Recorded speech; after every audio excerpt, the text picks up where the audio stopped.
When my own children announced that I should move into the basement because the upstairs is for guests, I felt a humiliation so deep it's hard to put into words. They tucked me away like an unwanted item, like a living reminder of an inconvenient old age. While they hosted dinners upstairs, laughing and forgetting I even existed, I was making my own plans.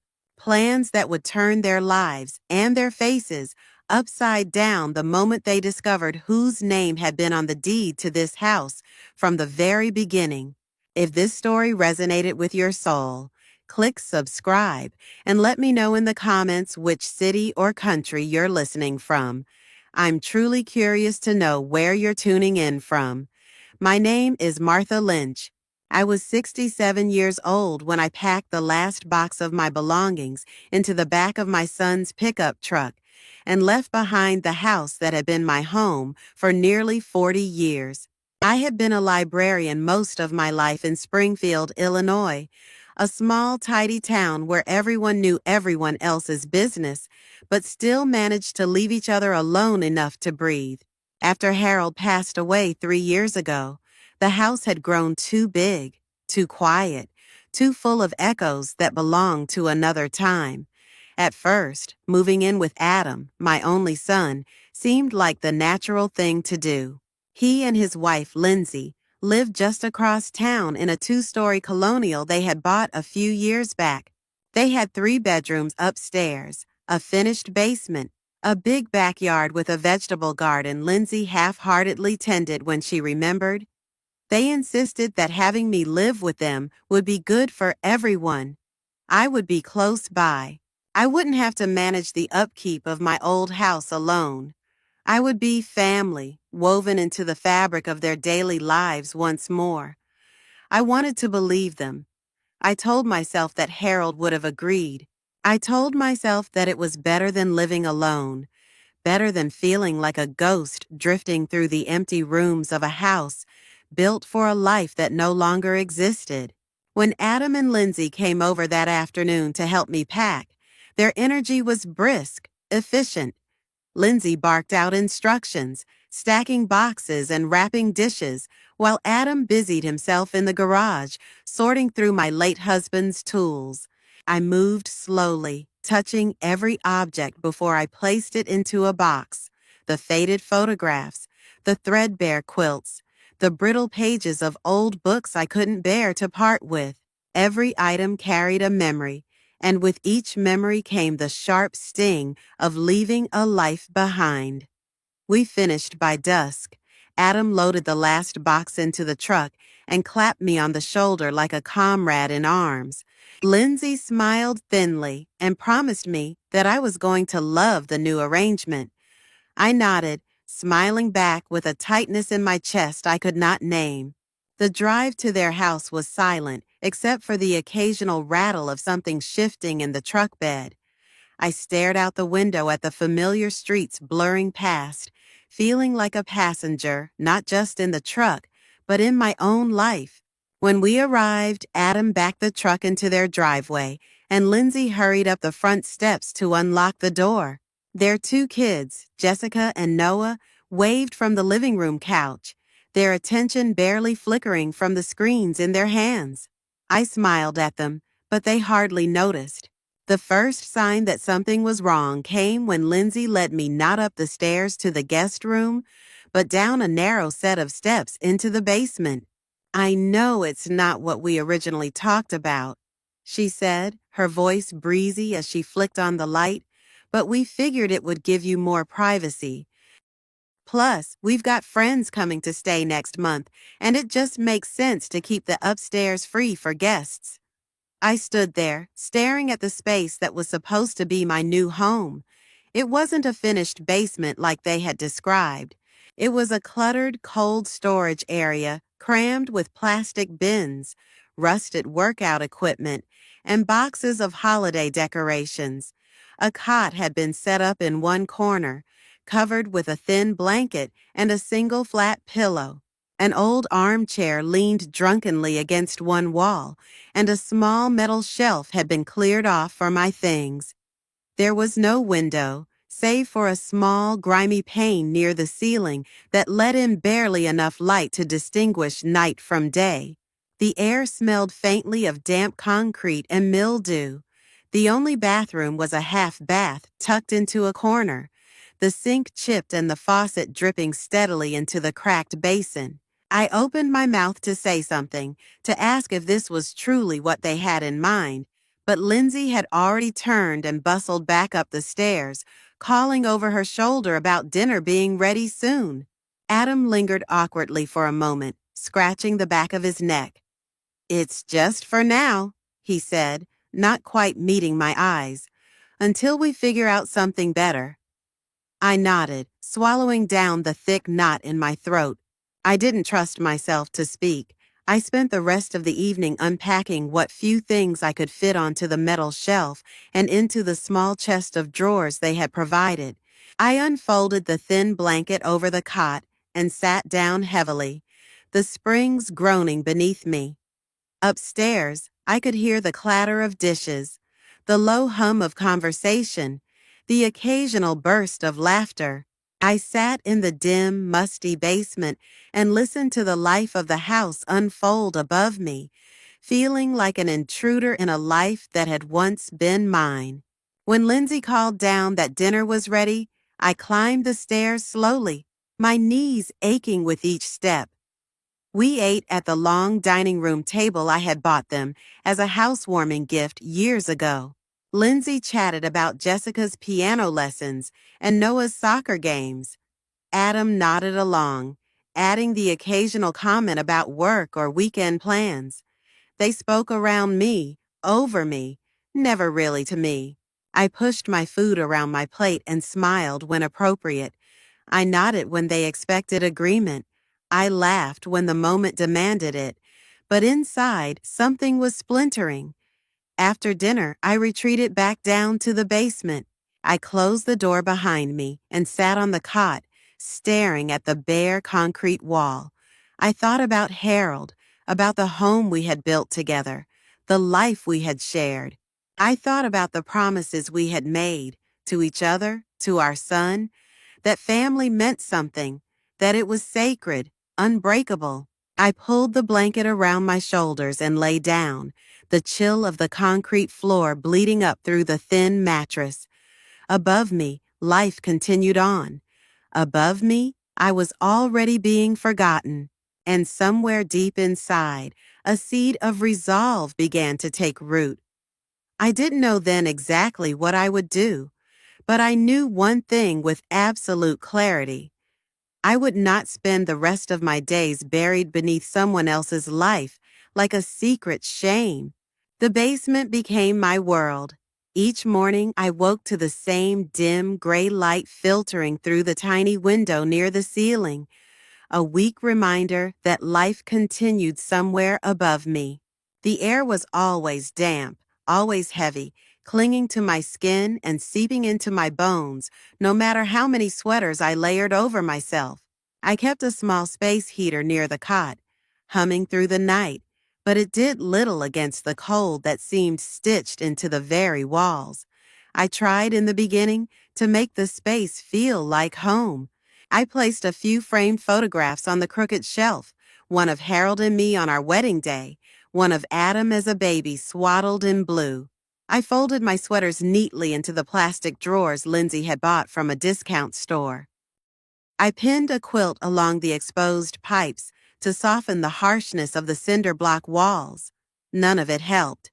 The basement was a place for forgotten things, and now, it seemed, I was one of them. Upstairs, life carried on. I heard it every day. The heavy footsteps running across the hardwood floors, the opening and slamming of cabinet doors, the burst of laughter from the kitchen when the television played some sitcom rerun. They almost never called for me.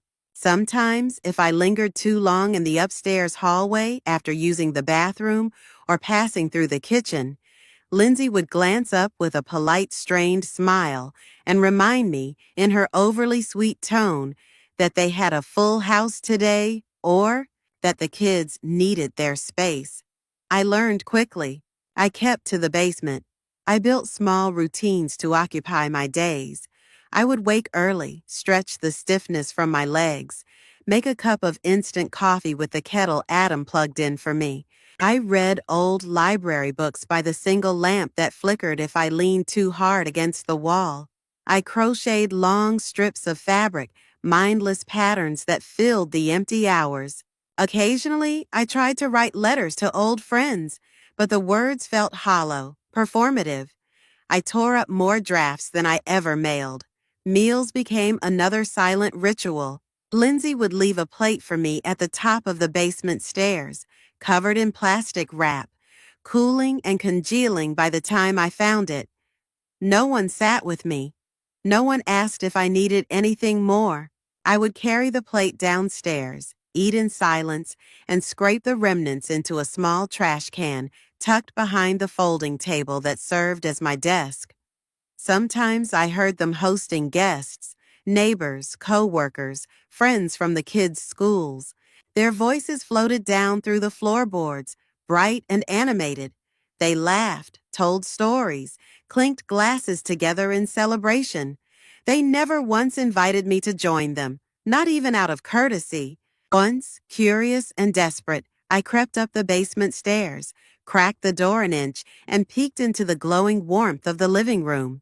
I watched as Lindsay poured wine into delicate stemmed glasses, as Adam slapped a friend on the back and joked about the peace and quiet of their home. I waited for someone to remember I was there. No one did. I closed the door quietly and descended back into the cold. Nights were the hardest.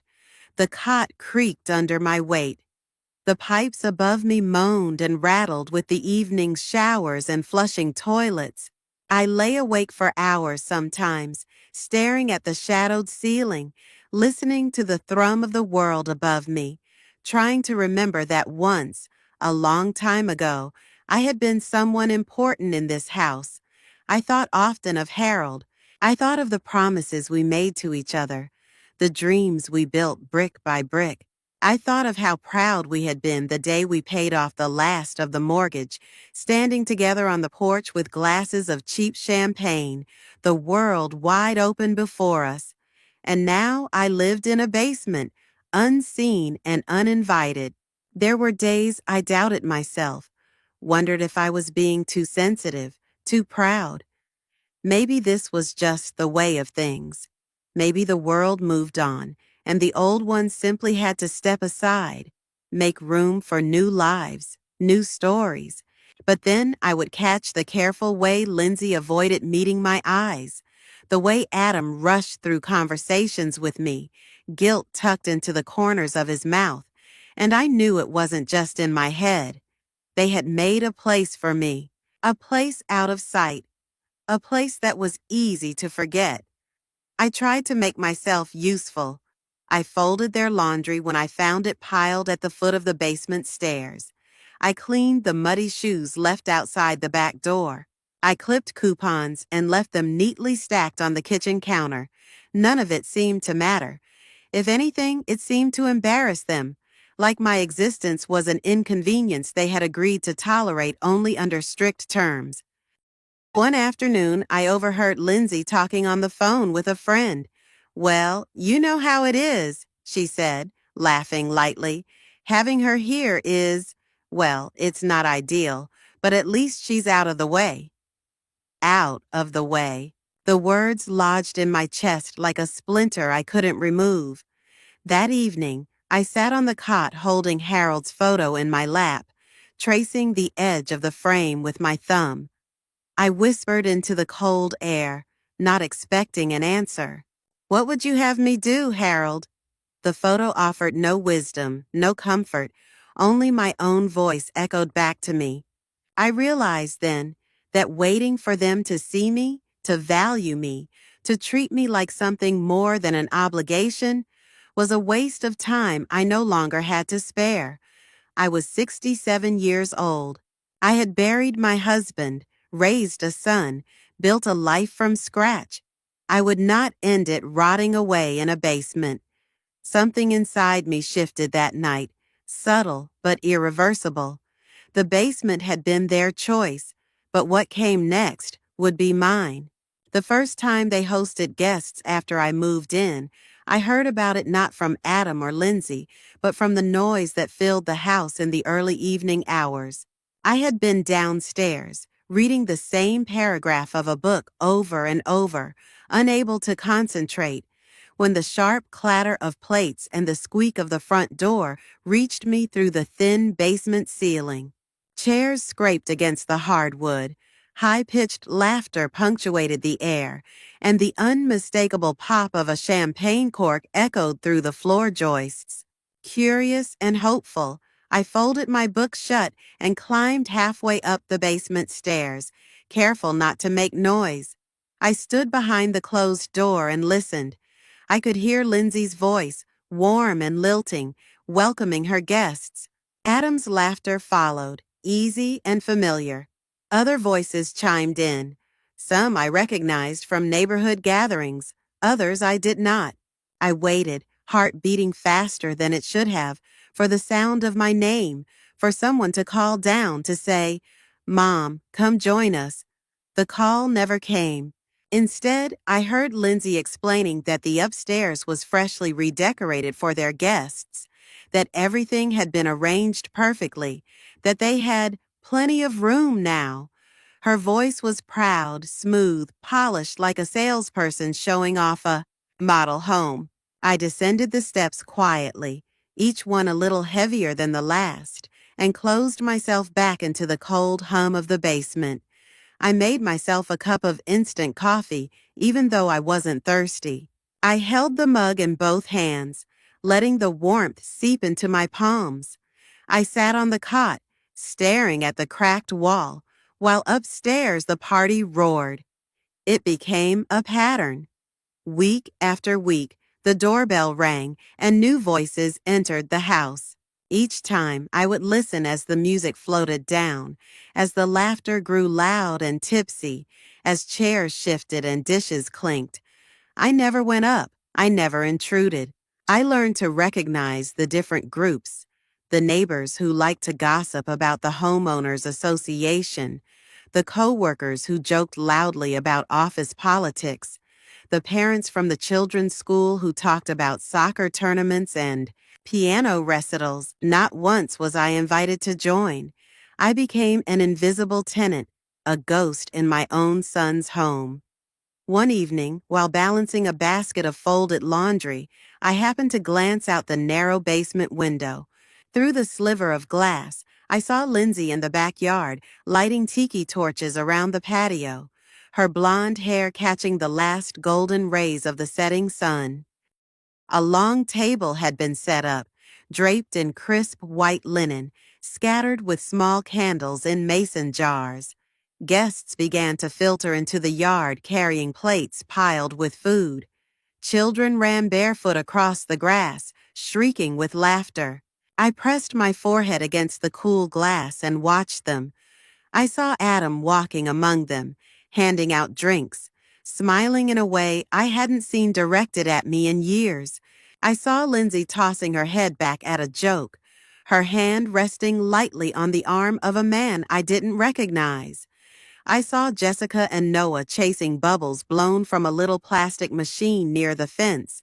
It looked like something out of a magazine, a perfect summer gathering, and I was nowhere in it. It wasn't that they had forgotten me. It was that they had intentionally designed a life where I no longer fit. The realization was cold and sharp, slicing through whatever tattered remnants of hope I had clung to since the move. At some point during the evening, a woman I recognized from the neighborhood, the one who always wore loud floral prints and too much perfume, leaned in close to Lindsay, laughing loudly. Through the window, I caught a few words carried by the breeze. "It's so smart of you to keep things neat upstairs," she said. "I can't imagine having, well, older folks underfoot all the time." Lindsay laughed, not loudly but not softly either. A smooth, complicit sound. "They're happy where they are," she said. "It's better for everyone." I stepped back from the window as if I had been slapped. Happy where they are. better for everyone. I sat down heavily on the low stool near the laundry basket and stared at my hands. Hands that had changed diapers, packed lunches, stitched Halloween costumes, soothed fevered brows. Hands that had built a life from nothing, alongside a husband who had loved me beyond reason. Hands that now shook, just slightly, with the effort of staying still. I stayed in the basement the entire evening. I didn't eat dinner. I didn't even turn on the light. I just sat there in the dimness, listening to the thrum of the party, the laughter, the clink of glasses. It would be easy, I thought, to let this bitterness consume me, to let it erode the parts of me that had fought so hard to stay kind, to stay gentle. But bitterness was a prison of its own, one I refused to inhabit. I would not become a prisoner in this basement, not in my body, not in my mind. I closed my eyes and breathed deeply, listening to my own heartbeat, steady and stubborn. Let them have their parties. Let them celebrate their freedom from obligation. I would find a different freedom, one that didn't depend on their invitations, their recognition, their validation. That night, after the guests had gone and the house fell silent again, I opened the small metal filing cabinet that sat in the far corner of the basement. Inside were old documents, bank statements, insurance papers, deeds. I ran my fingers across the thin file folders, feeling the rough texture of possibility. There, tucked between Harold's pension paperwork and a bundle of old tax returns, was the deed to the house, my name, only my name, a tiny flicker of power, buried for years, ignited in my chest. They thought the upstairs was for guests. They thought the basement was enough for me. They didn't know whose house they were standing in, but they were about to find out. The next morning, I woke before the sun, the basement still heavy with the lingering dampness of the night. I sat up slowly on the cot, the cold seeping through the thin mattress into my bones, and for a long moment, I simply listened. Above me, the house remained quiet, the heavy silence of a sleeping world. The echo of last night's laughter still clung to the walls, but it felt distant now, like the memory of a life that no longer belonged to me. I pulled a sweater over my shoulders, slipped on my shoes, and crossed the room to the metal filing cabinet. My fingers hesitated on the small, rusty handle before I pulled it open. The cabinet groaned in protest, the drawer sticking halfway before finally giving way. A musty smell of old paper and dust rose up, sharp and dry. I flipped through the contents carefully. Most of it was exactly what I remembered. Bank statements from years gone by, insurance forms, tax returns that Harold had meticulously filed away. My heart squeezed a little as I touched the familiar loops of his handwriting on the labels, each folder named with precision and care. And then I found it. Tucked into a worn manila envelope, yellowed with age, was the deed to the house. I pulled it out with trembling fingers and laid it flat on the small folding table near my cot. The paper was thick, the ink slightly faded, but the words were still clear enough to read. My name, only my name, no mention of Adam, no mention of Lindsay, no co-ownership, no second signature. It was mine. The realization settled over me slowly, not like a bolt of lightning, but like the steady filling of a well that had been dry for too long. I stared at the document, letting the weight of it sink into my skin, into my bones. They had moved me into the basement. They had treated me like an afterthought. They had hosted parties, toasted new friendships, laughed under the roof that Harold and I had built with our dreams and our sacrifices. And they had done it all without realizing that they were standing on ground that did not belong to them. I spent the rest of the morning going through every document I could find. I cross-referenced dates, double-checked signatures. I found the original mortgage paperwork, the discharge notice declaring the loan paid in full, the home insurance policies, all bearing my name alone. I found Harold's will tucked safely in another envelope, where he had reaffirmed that everything he had, including the house, would pass to me and me alone. No loopholes, no technicalities. They had no claim. The sun had fully risen by the time I finished, the narrow basement window casting a thin line of light across the table. I sat back in the rickety chair, hands folded loosely in my lap, and stared at the neat stacks of papers. For so long, I had convinced myself that the walls were closing in because I had nowhere else to go, no other choices to make. I had let the fear of loneliness, of being a burden, dictate the boundaries of my life. But the truth was simpler and much harder to swallow. I had given away my power without even realizing it. Now, with these documents in hand, I understood something I should have known all along. My life, my home, my dignity, they were mine to protect. No one else had the right to decide what corner of the world I deserved to occupy. No one else had the authority to move me like a piece of unwanted furniture, to shove me out of sight.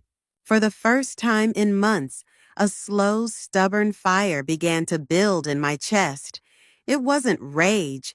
It wasn't even sadness. It was clarity. Cold, clean, undeniable. I would not stay in the basement.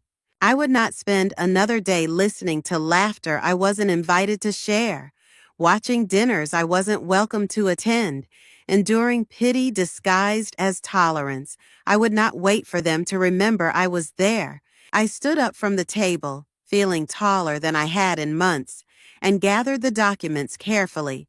I placed them in a large manila folder and slid the folder into the old tote bag I kept by the stairs. There was work to do, calls to make, decisions to finalize. This was my house, and if Adam and Lindsay thought they could shuffle me into the shadows and claim the light for themselves, they were about to learn a lesson they would never forget. I climbed the basement stairs, my tote bag swinging against my hip. The door to the main floor was closed, as always, but I reached out and opened it without hesitation. The house smelled like coffee and toast. I could hear the low murmur of the television from the living room. Life was unfolding above me, as it always had, indifferent to my presence. But I was no longer indifferent to theirs.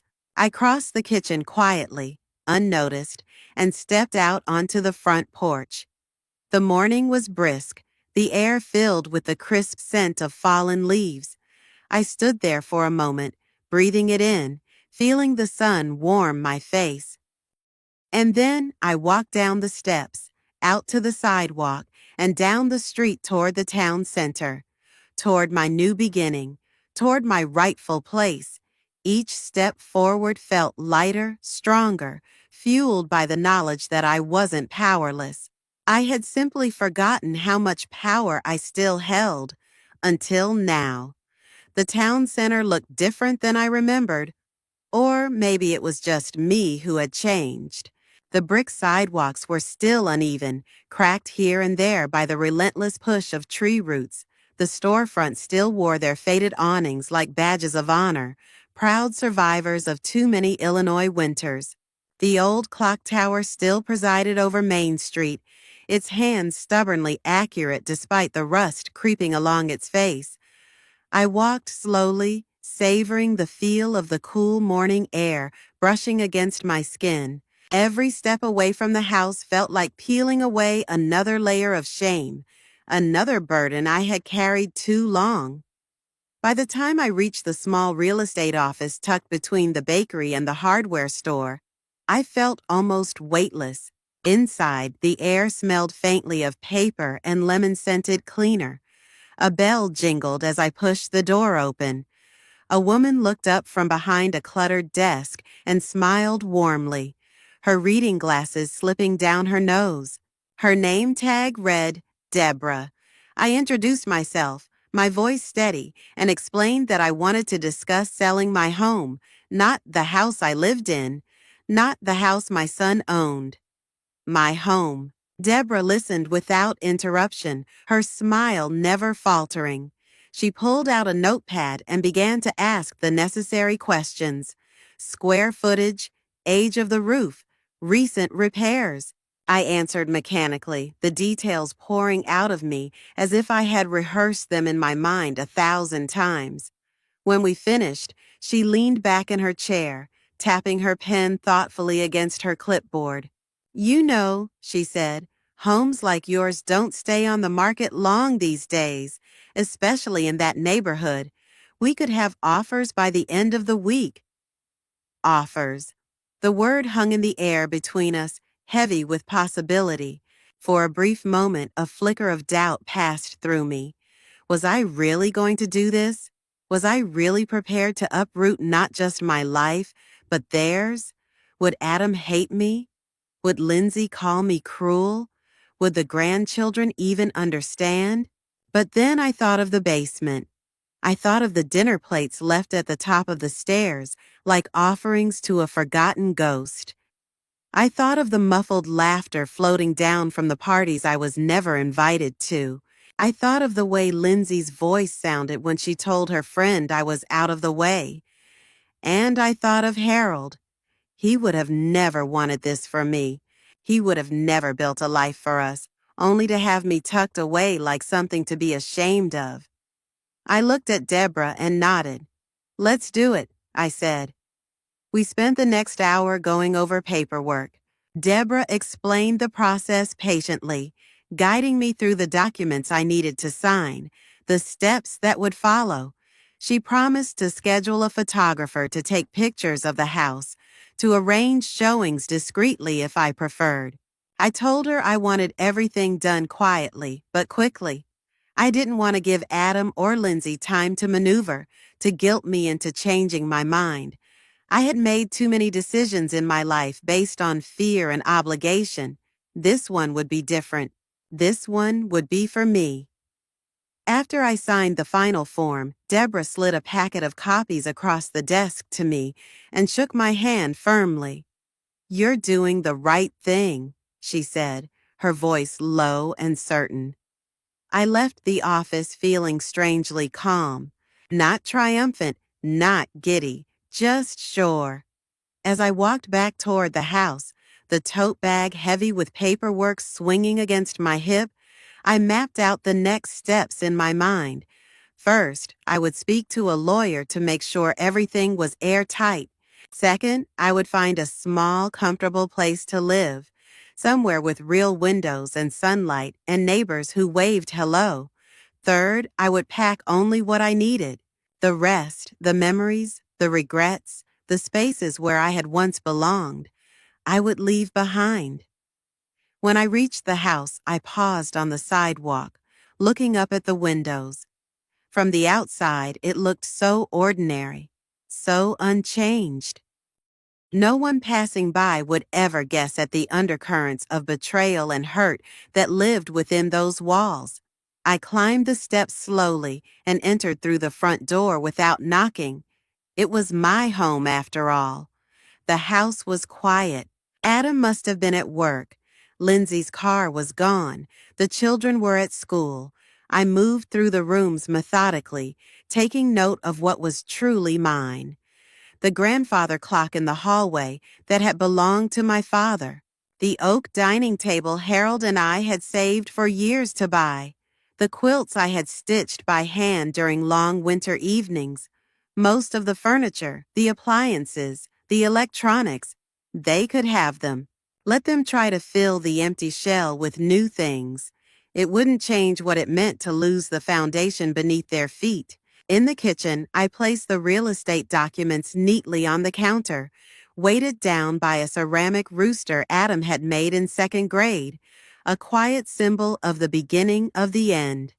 I returned to the basement, feeling lighter with every step. I spent the rest of the day preparing. I sorted through my clothes, setting aside only what I loved. I packed the photo albums, the letters, the little keepsakes that mattered.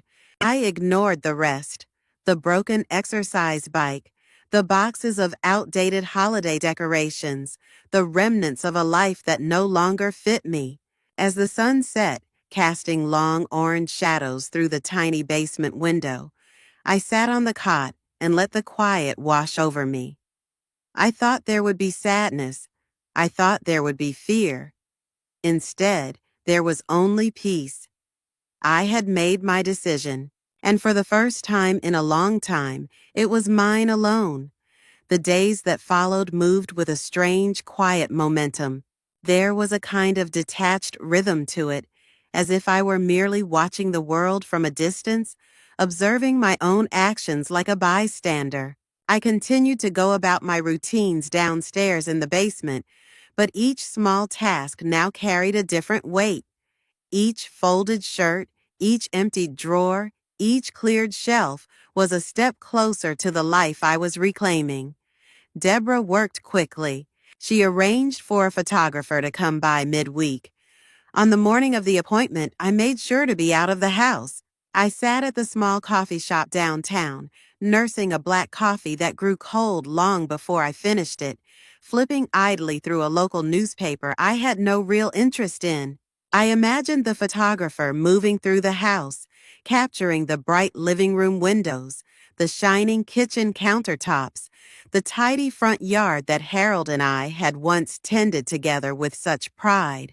By the end of the week, the listing went live. I saw it first on Deborah's office window, a glossy photo of the house staring back at me from behind the glass. There was no mention of the family living inside, no hint of the woman sleeping in a basement, the woman who still knew where every squeaky floorboard and sticking door latch lay hidden. Just bright rooms, fresh paint, and opportunity for the right buyer. It made my chest ache, but not in the way I had expected. It wasn't sadness, it wasn't loss. It was a clean, necessary ache, like pulling out a thorn and watching the blood well up, knowing the wound would heal cleaner now that the poison was gone. Within 2 days, the first offers arrived. Deborah called me late one afternoon as I sat outside the library, the tote bag with my papers resting beside me on the bench. Her voice buzzed with excitement. "Multiple offers," she said, "above asking price." I closed my eyes and let the information settle. It felt like standing at the edge of a cliff, the wind whipping at my hair, and knowing that the only way forward was to leap. I told her to accept the best offer. The paperwork was drafted within hours. The house was under contract. I moved through the next steps with deliberate calm. I met with a lawyer to ensure the sale would proceed without interference. I had the remaining utilities transferred. I scheduled movers to collect the small amount of furniture and belongings I intended to keep. All the while, Adam and Lindsay remained oblivious to the storm gathering beneath their feet. They had built their lives so carefully around the illusion of ownership. They had wrapped themselves in entitlement so tightly they never once considered that the foundation could crumble. The closing date was set, less than 30 days away. I marked it on the calendar that hung by the basement stairs, a small red circle drawn neatly around a day that would change everything. In the meantime, I played my role. I smiled when Lindsay passed me in the kitchen. I murmured polite greetings to Adam when he came home from work. I listened to the children's chatter as they raced up and down the stairs, their backpacks thudding against the walls. None of them suspected a thing. It felt strange, moving invisibly through their lives, carrying the knowledge of what was coming like a secret talisman against the loneliness that had once crushed me. There was power in it, but there was also sorrow. No matter how much anger I had carried, no matter how much humiliation I had swallowed, there had been love once, a deep, complicated love that no betrayal could entirely erase. But love could not save me. Only truth could. And the truth was that I did not belong in a basement, forgotten and disregarded. The truth was that I had built this life, this home, with my own two hands, and I had the right to choose what came next. The night before the closing, I sat alone in the backyard, wrapped in a heavy sweater, watching the stars prick the darkening sky. The house loomed behind me, its windows glowing softly in the night, the sounds of television laughter filtering through the open windows. I thought about all the years Harold and I had spent dreaming under these same stars, planning a future we had believed would always include family, always include love, and maybe it still did, but that love had changed. It had grown teeth. It had learned how to protect itself. The next morning, I woke before dawn. I packed the last of my things into the small suitcases I had lined up by the door. I folded the final quilt, the one my mother had stitched by hand when I was still a girl, and placed it carefully into the top of the bag. When Adam came downstairs, groggy and scratching his head, I was already dressed, already ready. He blinked at the suitcases, confused. "Going somewhere, Mom?" he asked, his voice thick with sleep. I smiled, a small private smile meant only for me. "Yes," I said simply. I left before Lindsay or the children woke up. I didn't need a confrontation. I didn't need tears or accusations or last-minute apologies born more from panic than from any real understanding. I needed freedom. I needed peace. I needed to walk away on my own terms. At the closing, Deborah met me at the lawyer's office with a stack of papers ready for my signature. The buyer, a young couple expecting their first child, shook my hand warmly, their faces bright with excitement and hope. They saw the house as a beginning, not an ending. I found comfort in that. I signed my name on the final line with a steady hand. Martha Lynch, homeowner, and now former homeowner. I slid the pen across the table, leaned back in my chair, and exhaled. The house was no longer mine, and in losing it, I had finally reclaimed myself. The morning of my departure arrived with a gray, muted sky hanging low over the rooftops, the kind of sky that promises rain but never quite delivers. I woke earlier than usual, my body rising from the thin cot in the basement almost on instinct, as if it knew that something final was about to happen. The air was damp and cool, and for the first time in months, it did not feel oppressive. It felt expectant, as if even the basement walls were holding their breath. I moved quietly, gathering the last few items I had decided to take with me. A small suitcase packed with clothes, a box containing photo albums and Harold's old wristwatch, a canvas tote filled with my favorite books. Everything else I had left behind without regret. The dusty exercise equipment, the broken lamp, the boxes of holiday decorations that had long lost their meaning, they were no longer my burden. I took one final walk through the basement, my footsteps echoing softly against the concrete floor. I paused at the small window near the ceiling, staring out at the slice of gray sky beyond it. That window had been my only view of the world for far too long. Now it would watch over someone else, or perhaps be sealed shut entirely. It no longer mattered. I zipped up the suitcase and hauled it toward the stairs. Each step I climbed felt lighter, as if with every footfall, I was shedding the weight that had pinned me down for so many months. When I reached the top, I didn't hesitate. I pushed open the door and stepped into the main floor of the house. The house was silent, the stillness of early morning thick in the air. I could smell coffee brewing, the automatic timer dutifully starting without fanfare. A plate of muffins sat on the kitchen counter, likely prepared by Lindsay the night before for the children's breakfast. I paused in the doorway, looking around at the house that had once been a symbol of hope and now stood as a monument to everything that had gone wrong. I didn't linger. I wheeled my suitcase to the front door and set it down carefully. Then I returned to the kitchen, pulled a small notepad from the drawer where Lindsay kept pens and scrap paper, and scribbled a short note. It wasn't an explanation.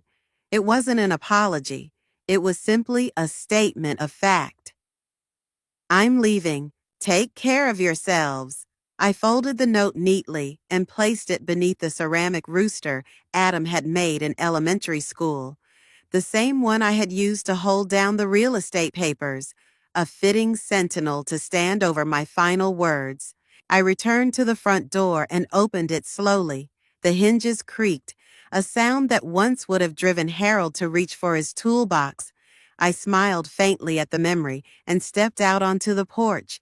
The street was empty, the world still shaking off the last threads of sleep.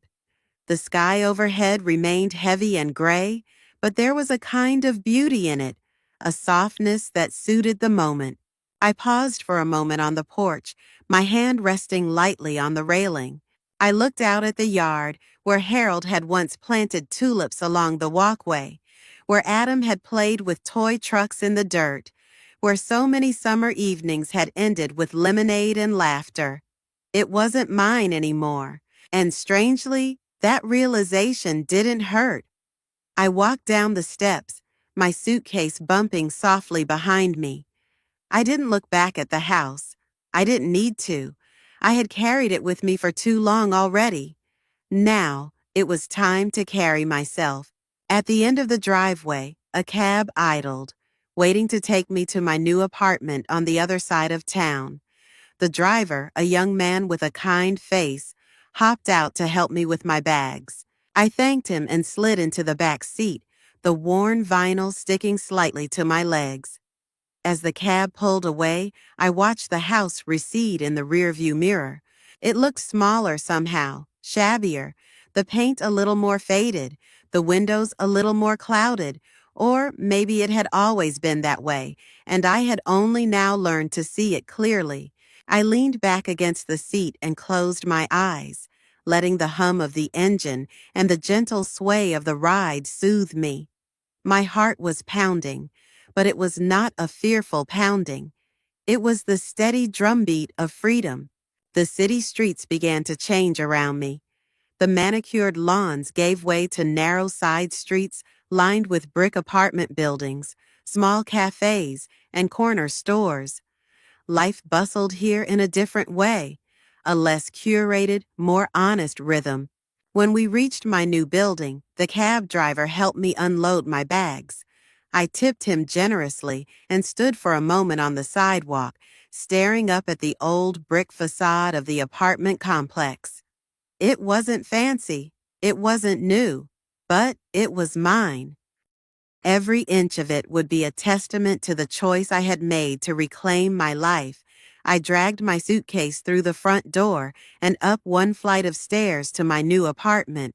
The key turned easily in the lock, and when I stepped inside, I was greeted by the clean, empty smell of fresh paint and possibility. The space was small but bright. Two large windows let in the muted morning light, and a little balcony overlooked a courtyard where an old oak tree stretched its branches toward the sky. I set my bags down in the middle of the room and stood there for a long moment, simply breathing. This was my new beginning, not a basement, not an afterthought, not a burden tucked away out of sight. A home, a life built on my own terms.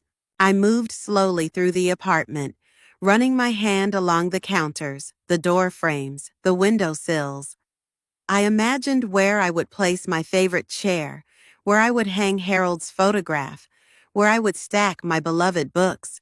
I smiled then, a real smile, deep and unforced. I was no longer waiting for someone else to give me a place at the table. I had built my own table, and I would sit at it, alone if necessary, proud and unafraid. The rain finally began to fall outside, a soft, steady patter against the windows. I made a cup of tea, wrapped myself in the old quilt from the basement, and sat by the window watching the world wash clean. I wasn't lost. I wasn't abandoned. I wasn't forgotten. I was free. The first few days in my new apartment moved slowly, like a river thawing after a long, hard winter. There was a stillness to the space, a kind of waiting, as if the walls were holding their breath along with me. I unpacked one box at a time, careful and deliberate, choosing where every object would live, not out of obligation or routine, but because each piece deserved a place where it was wanted. I hung the photograph of Harold in the small living room first. I placed it on the mantel above the little faux fireplace, arranging it so that the morning light from the windows would fall across his smiling face. I whispered a soft hello to him every morning as I passed, not out of loneliness, but out of comfort. It made the place feel less like a blank canvas and more like a home. The days began to take shape around simple pleasures. I walked to the corner cafe every morning, a 5-minute stroll through tree-lined streets where the neighbors smiled and nodded, even if they didn't know my name yet. I always ordered a plain coffee and a blueberry muffin and sat by the window, reading the newspaper or jotting notes in a journal I had picked up from the little bookstore on Main Street.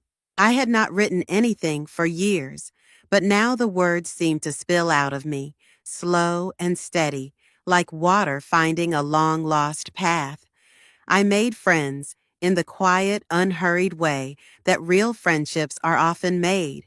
There was Evelyn, who ran the flower shop downstairs and always wore a different pair of bright, clashing earrings.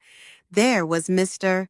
Peterson, who tended the community garden across the street and insisted I take home fresh tomatoes and basil every Saturday. There was Clara, a widow a few years younger than me, who invited me to join her for movie nights at the community center. I said yes to everything. I had spent too long saying no, retreating into myself, folding into the spaces where I was allowed to exist. Now, every yes felt like a small rebellion, a declaration that I was here, that I deserved to be seen, heard, and known. I enrolled in a ceramics class at the local arts center. The first time I pressed my hands into the cool, wet clay, I felt a thrill of unfamiliar joy. The bowl I made was lopsided and cracked at the rim, but I kept it proudly on my kitchen counter anyway, a reminder that perfection was no longer my goal. Living was. I started hosting small dinners in my apartment, nothing elaborate, just a pot of stew, a loaf of fresh bread, a bottle of wine. Friends would gather around my small dining table, their laughter filling the room in a way that felt genuine, easy, without the heavy expectations that had once hung over every interaction in my old house. I even adopted a cat, a gray tabby from the animal shelter who had been overlooked for months because of his age and a slight limp. I named him Jasper, and he quickly claimed the sunny windowsill as his throne, watching the world with sleepy, contented eyes. In the quiet hours, I sometimes thought about Adam and Lindsay. I wondered how they reacted when they found the house empty, the note sitting beneath the ceramic rooster. I wondered what they told the children, what stories they crafted to explain my absence. A part of me still hurt when I thought of them, when I remembered the boy Adam had once been, the one who had clung to my hand on the first day of kindergarten, the one who had cried when he lost his first tooth, the one who had once whispered that he would always take care of me. But I had learned that love, real love, could not survive on memories alone. It needed presence, it needed respect, and it needed choice. I had chosen myself, and in doing so, I had given myself a second chance. One afternoon, as autumn deepened and the leaves burned gold and crimson on the trees, I stood on my little balcony with a cup of tea in hand. Jasper sprawled at my feet, purring softly. The sun slanted low across the courtyard, catching the last sparks of summer warmth. I closed my eyes and breathed deeply. There was no guilt weighing on my chest, no fear clinging to my bones, only the quiet, steady beat of my own heart, stronger than I had remembered it could be. I was not the woman they had left behind. I was not the burden they had tucked away out of sight. I was not the basement ghost they had forgotten. I was Martha Lynch, 70 years old, still standing, still dreaming, still living. A woman who had walked away from the walls that tried to close her in and had built new walls of her own. Walls with windows wide enough to let in the light. Walls filled with laughter and love, freely given and freely received. The life I lived now was not the one I had once imagined. It was better. It was real. It was mine.